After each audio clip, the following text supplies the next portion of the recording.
Yo, back with a quickie, what up? Yes, the Train on the House of a Thousand Corpses video is kind of simmered a little bit, but I talked about the movie ad nauseum. We got a playlist if you want to check it out, but we back again. Because in this specific video, I want to talk about my personal favorite kill in the Firefly family franchise. This one might not be the most gruesome, it might not be the most shock value, carnage, horrific, but this one, haunting and ominous, and it just sets a fucking tone. Come hang out with me. What up, y'all? Welcome back to Fandom of the Indie Review. I'm your host, Firefly Ratty. We are on the journey of 5,000 subscribers by this Halloween, and I think we can get there. Here at the Drip Fed Dread, we talk about strictly spooky shit. We talk about the haunting, ominous vibes that torment our mind. We talk about funny shit too. We laugh a lot here. I think so. So if any of that sounds of interest to you, come hang out with me and give me a subby.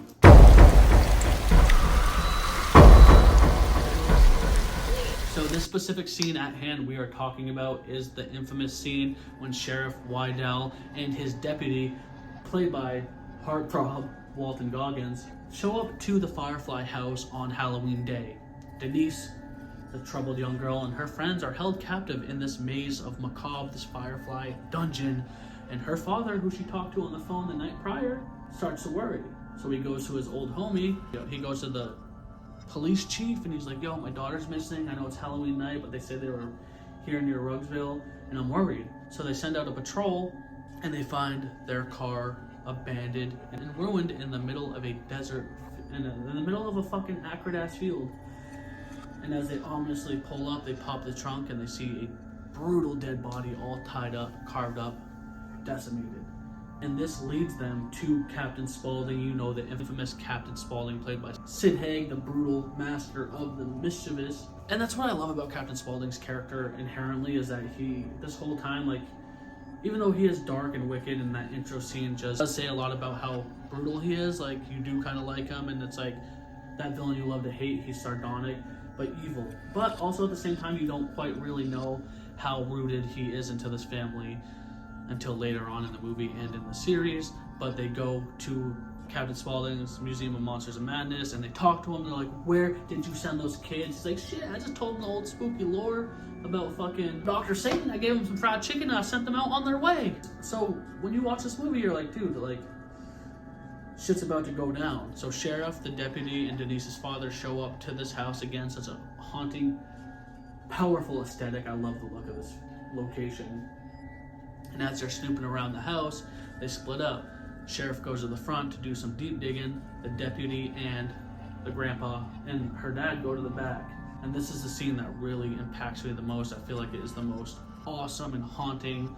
It's when Sheriff goes into the house and he's showing pictures of all the missing people. Mama Firefly's putting on a show. She's like, I don't know that person. Was she in movies? And he's talking. They're having this good conversation. And then the thing that gets me is the song that they play. It's along the lines of like the beginning of the remake of The Hills Have Eyes, that old-timey, like, endearing, loving song, but with torment happening. And as the song's playing, they open up the shed in the back and they just see all these girls strung up, mutilated, tortured, cut up and disfigured, and like the shock on the dad's face, the horrific look on Walton Goggins' face, the deputy's face is brutal. And all this is ensuing, and it keeps going back and forth from the house of the sheriff talking to Mama Firefly. She's being seductive and charming, and she pulls out a gun, pops him, right? And you're like, okay, that's pretty gritty and gruesome. But then Otis comes out wearing his cowboy hat, looking slick as hell, and he lurks up, fucking blasts the grandpa. I keep calling him the grandpa because he's old. Blasts the dad, he falls into the puddle, dies, and as all this is happening, Walton Goggins' deputy character, he's just selling the role so well. The scene is silent, you just hear the music, and he pretty much tells him to get on his hands and knees, put his head behind his back, and it's haunting and ominous, and he just holds the gun to his head.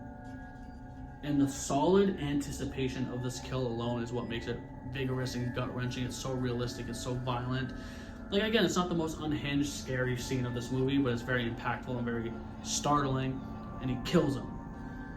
And to me, this scene always really stuck out to me and scared me the most because of how the song contrasts the evilness of the scene. It's a certain dichotomy.